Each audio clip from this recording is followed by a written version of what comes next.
El destino de Egipto no cayó con un ejército, cayó con una mujer. Antes de que Roma extendiera su sombra definitiva sobre Oriente, una reina se atrevió a gobernar dos mundos al mismo tiempo. La pregunta no es cómo murió Cleopatra, la pregunta es cómo logró existir. El Mediterráneo oriental tiembla. Roma avanza como una marea imposible de detener, devorando reinos antiguos, tradiciones milenarias y dioses olvidados. Egipto, el último gran símbolo del mundo faraónico, sobrevive gracias a una frágil ilusión de independencia. Bajo templos erosionados por el tiempo y bibliotecas que aún respiran conocimiento antiguo, el poder real ya no pertenece a los faraones, pertenece a Roma. En este tablero desigual nacerá una figura destinada a alterar el curso de ambos mundos. La dinastía ptolemaica gobierna Egipto desde hace casi 3 siglos, pero su sangre es griega, no egipcia. Gobernantes extranjeros sentados en tronos antiguos, sostenidos por la espada romana. El padre de Cleopatra, Ptolomeo XII, reina rodeado de conspiraciones, deudas y desprecio popular. El trono ya no inspira temor ni respeto, es una jaula dorada esperando al próximo sacrificio. En el año 69 a.C., nace Cleopatra Filopator. No llega al mundo como una elegida, sino como una pieza más en un juego brutal de poder.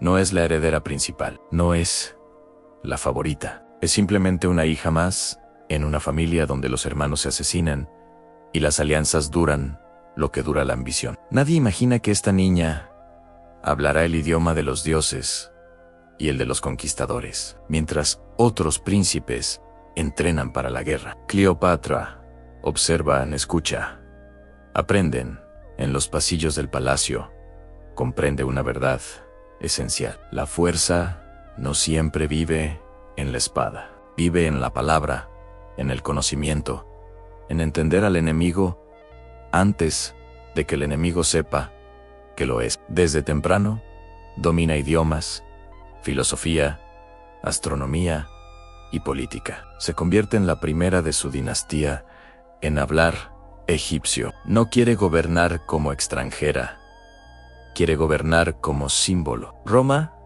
no necesita invadir Egipto, le basta con vigilarlo. Senadores, generales y emisarios romanos deciden qué faraón vive y cuál cae.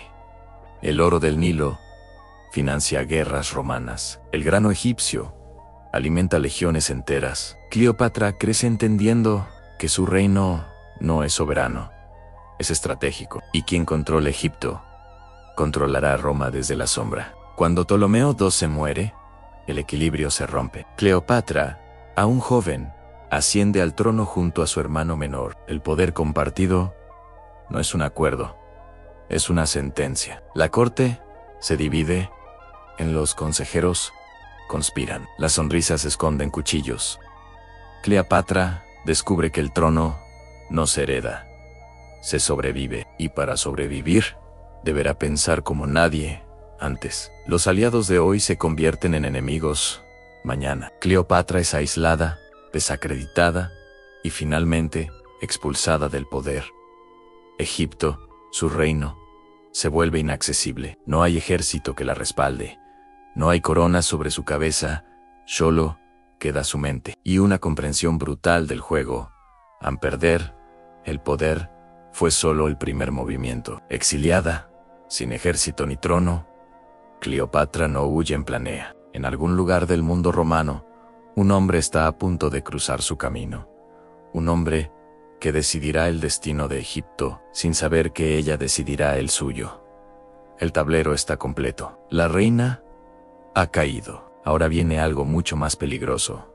En su regreso, Cleopatra ha perdido el trono, pero está a punto de encontrar Roma.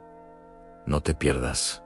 Cleopatra no regresó con un ejército. Regresó envuelta en silencio, riesgo y cálculo absoluto. Para recuperar su trono, debía conquistar algo mucho más difícil que Egipto, la voluntad del hombre más poderoso de Roma.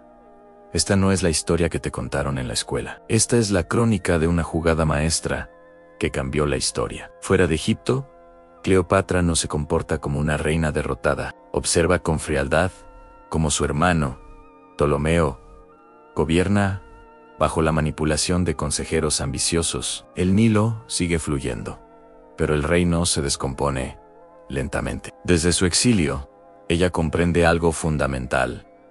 No necesita volver con fuerza militar, necesita volver con una alianza capaz de aplastar cualquier oposición sin derramar una sola gota de sangre egipcia. No es una retirada, es una preparación estratégica. Cada día que pasa es un día en el que analiza las debilidades de sus enemigos y espera el momento perfecto para actuar. No busca venganza, busca el poder, y sabe que el camino de regreso al trono no pasa por la espada, sino por la mente. Mientras Egipto arde en silencio, Roma se consume en una brutal guerra civil. Dos titanes se enfrentan por el destino del imperio en Julio César y Pompeyo Magno. Esta no es una lucha por ideales, sino por el control absoluto del mundo conocido. Sus legiones chocan en batallas que hacen temblar la tierra, desde Hispania hasta Grecia. Cleopatra entiende algo que la mayoría ignoran. Egipto no es un premio secundario en este conflicto. Es la llave logística, el granero del Mediterráneo. Quien controle el trigo de Egipto, controlará los ejércitos de Roma y el estómago de su pueblo. Egipto puede inclinar la balanza del poder romano de forma definitiva, y Cleopatra sabe que esa es su única moneda de cambio. Su reino es la pieza clave en un juego mucho más grande que el de su propia dinastía. Y entonces, el juego cambia para siempre. Julio César entra en el puerto de Alejandría como vencedor. Su gran rival, Pompeyo, ha sido asesinado en la costa egipcia antes de poder siquiera presentarse ante él, en un torpe intento de los consejeros de Ptolomeo por ganarse el favor de Roma. Pero César no celebra. César observa, juzga a Egipto, no le inspira respeto, sino utilidad. Su misión es clara y pragmática: estabilizar el reino, asegurar el suministro de grano para Roma y colocar un gobierno títere que sea obediente a sus intereses. Cleopatra, aún en el exilio, entiende que este es el momento. El hombre más poderoso del mundo está en su ciudad, vulnerable y necesitado de una solución rápida. Esta oportunidad no se repetirá jamás. El tiempo de esperar ha terminado. Es aquí cuando Cleopatra toma una decisión que roza la locura, una jugada que la definirá para siempre. Sabe que las puertas del palacio están cerradas para ella. Sabe que los hombres de su hermano la matarían si la vieran. Así que, en lugar de luchar, se desliza. Entra en la ciudad en secreto, sin escolta, sin ejército, sin garantías. No solicita una audiencia, la fuerza. La leyenda cuenta que llegó envuelta en una alfombra, entregada como un regalo a los pies de César, pero el método es secundario. Lo que importa es el mensaje.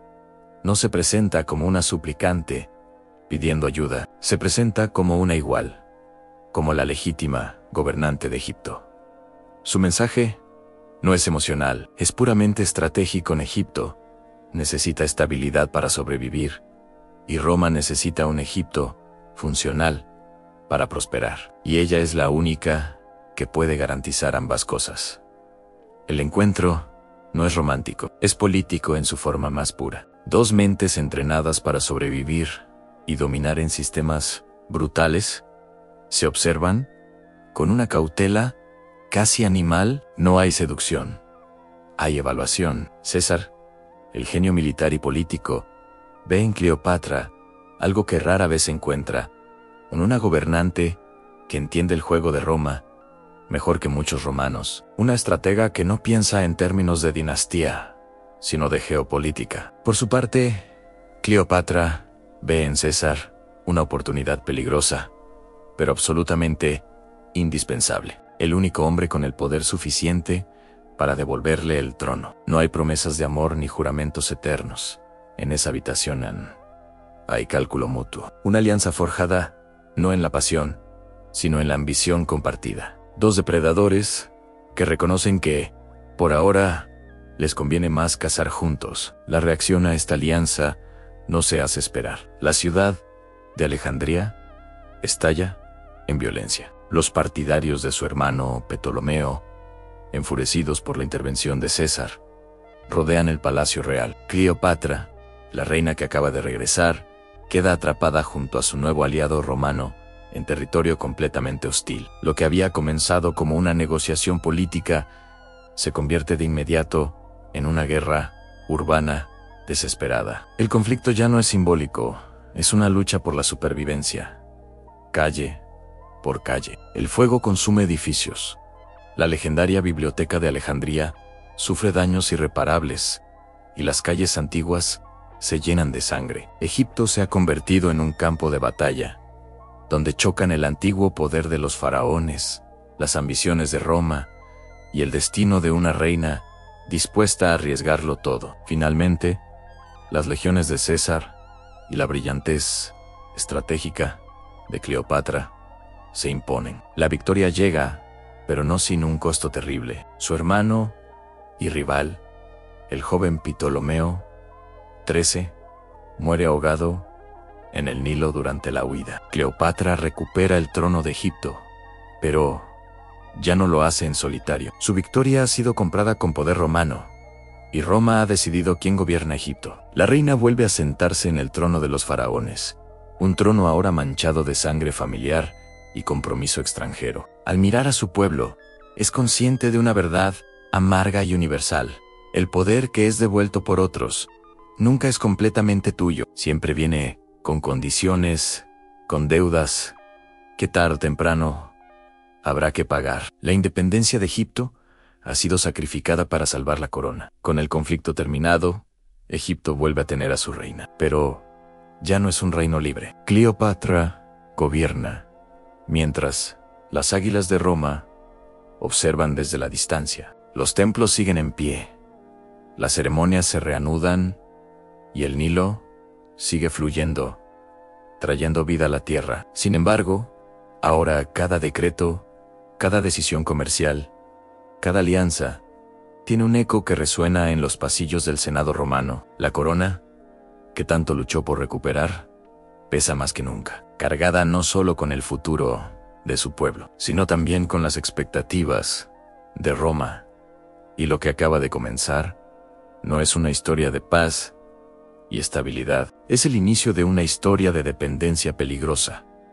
Una alianza que la ha puesto de nuevo en el poder, pero que también la ha encadenado a un destino que ya no controla por completo. Cleopatra ha recuperado Egipto, pero ahora comparte su destino con Roma, y muy pronto descubrirá que una alianza forjada en el poder puede ser más mortal y traicionera que cualquier enemigo declarado.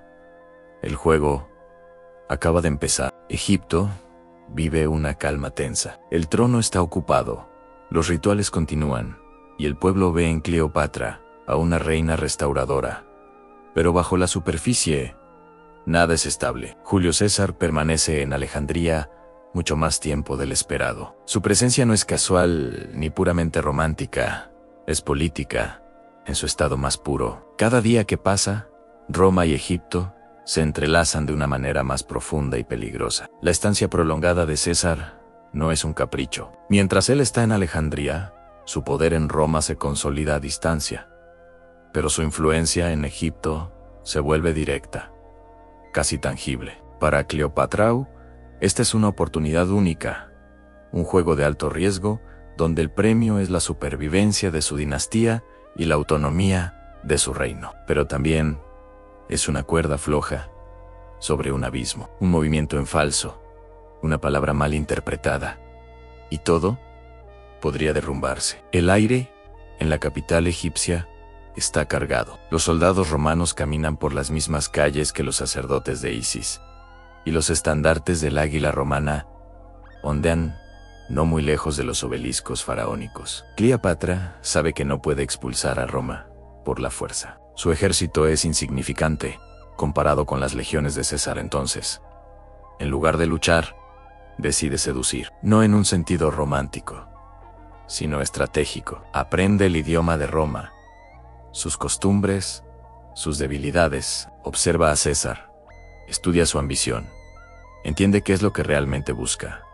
No solo conquistar, sino ser reconocido como una figura histórica, casi divina. Y es ahí donde ella encuentra la clave para manejarlo. Cada banquete, cada conversación, cada gesto está calculado. Ella no se presenta como una reina derrotada que pide ayuda, sino como la heredera de un linaje milenario que ofrece una alianza que puede darle a César algo que ni siquiera el Senado romano puede ofrecerle: a la legitimidad de un dios viviente. Cleopatra entiende que el poder romano no se enfrenta de frente, se redirige, se canaliza, comienza a tejer una nueva imagen para sí misma, una que fusiona dos mundos. Adopta símbolos, discursos y gestos que resultan familiares para César, sin abandonar un ápice de su identidad egipcia. Ante su pueblo, se presenta como la encarnación de la diosa Isis,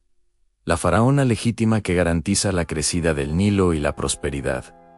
Pero frente a los romanos, se transforma. Es la monarca helenística, educada, culta y pragmática, una aliada racional con la que se puede negociar.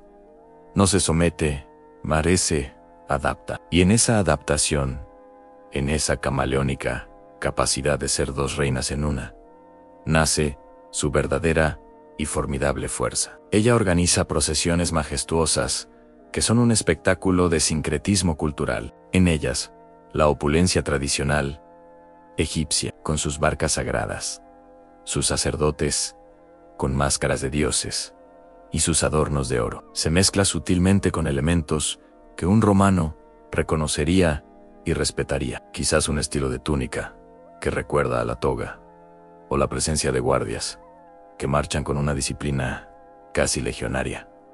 Es un mensaje visual poderoso. A su gente le dice: sigo siendo vuestra reina. A Roma le susurra: entiendo vuestro mundo, podemos ser socios. Esta dualidad no es hipocresía, es supervivencia, elevada a la categoría de arte político. Cleopatra está construyendo un puente entre el Nilo y el Tíber, y ella misma es el pilar central que lo sostiene. Y en medio de este delicado equilibrio, de esta danza política entre dos imperios, nace un niño en Ptolomeo XV, Filopator Filometor César, a quien la historia conocerá simplemente como Cesarión. Este nacimiento no es solo un evento familiar, es una declaración silenciosa y atronadora a la vez. Su sangre une a la antigua dinastía ptolemaica con el hombre más poderoso del mundo romano. Para Cleopatra, Cesarión es la prueba viviente de su alianza con César,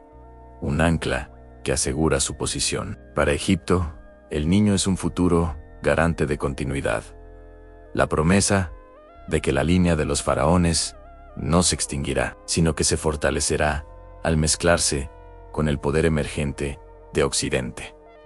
Roma, por supuesto, todavía no lo reconoce oficialmente. Un hijo ilegítimo, fruto de una relación con una reina extranjera. Es un problema político mayúsculo para César, pero en Alejandría el mensaje es claro. En las ceremonias del templo, la reina presenta a su hijo no solo como su heredero, sino como el hijo de un dios, jugando con la propia propaganda de César, que buscaba divinizar su linaje. Cleopatra entiende el peso simbólico de este nacimiento mejor que nadie.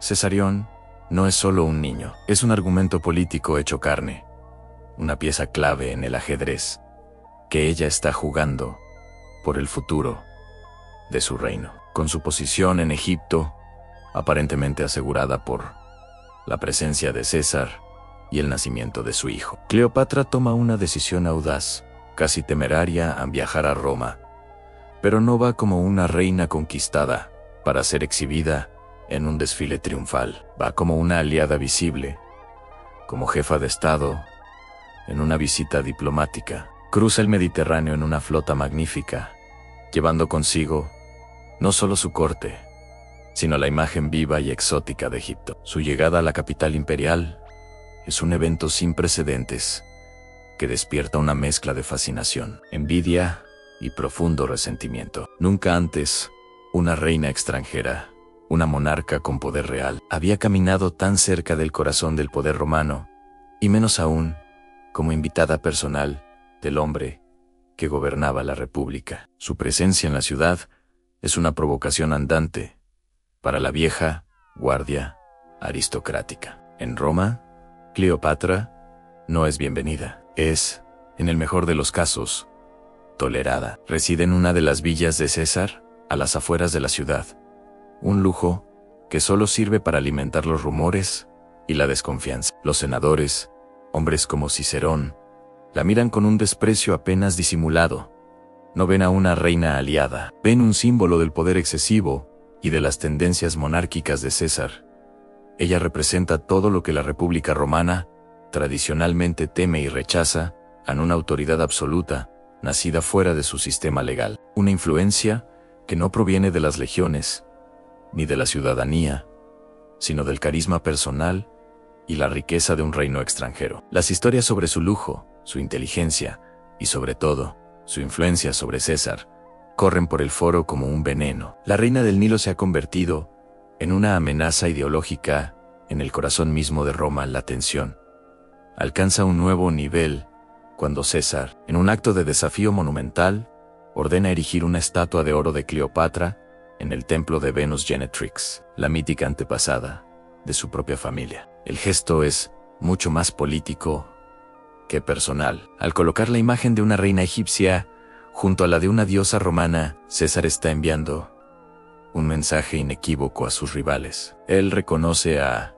Cleopatra y a su reino como aliados legítimos y de un estatus casi divino, integrándolos en su propia narrativa de poder. Para el Senado, esto es una blasfemia, una afrenta intolerable. Es la prueba definitiva de que César ya no se ve a sí mismo como un simple cónsul o dictador, sino como un rey, un monarca al estilo oriental. El Senado no olvida. Cada golpe de cincel en ese mármol, cada gramo de oro en esa estatua, es una grieta más en la frágil estabilidad de la República y en la propia seguridad de César en Cleopatra. Con su aguda inteligencia política, percibe el cambio en el aire de Roma.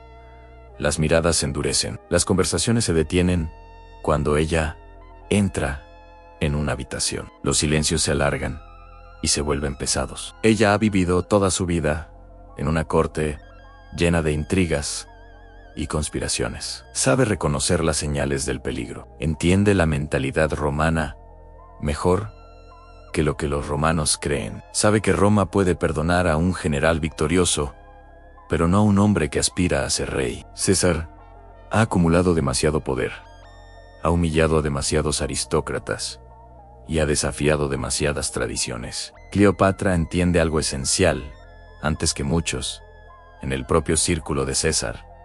El hombre que la protegió, el hombre que la hizo reina, está caminando inexorablemente hacia su final.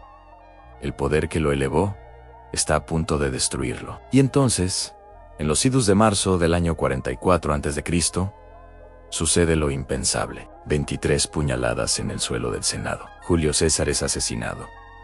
La noticia golpea a Roma como un terremoto. La ciudad estalla. El orden se desvanece en un instante, reemplazado por el caos, la traición y la incertidumbre. Para Cleopatra, que todavía está en su villa a las afueras de la ciudad, la muerte de César es una catástrofe. Pierde más que un amante o un aliado. Pierde el eje que sostenía todo su poder internacional, la única figura que garantizaba la independencia de Egipto frente a las ambiciones romanas. Con un solo acto de violencia política, el delicado equilibrio que ella había construido con tanto esfuerzo entre Egipto y Roma se desintegra por completo. De repente, está sola, en una ciudad hostil, y su mundo está a punto de derrumbarse. César ha muerto en Roma, busca un nuevo amo entre conspiradores y vengadores. Y Cleopatra, aislada y en peligro, deberá tomar la decisión más difícil de su vida en huir y volver a ser una espectadora en el gran juego del poder, o atreverse a apostar todo lo que le queda, una vez más, en el caos que se avecina. Gracias por acompañarnos en este viaje. Si te fascina la historia de Cleopatra y el antiguo Egipto, no olvides suscribirte y activar las notificaciones para no perderte el próximo episodio. Hasta pronto. Hasta pronto.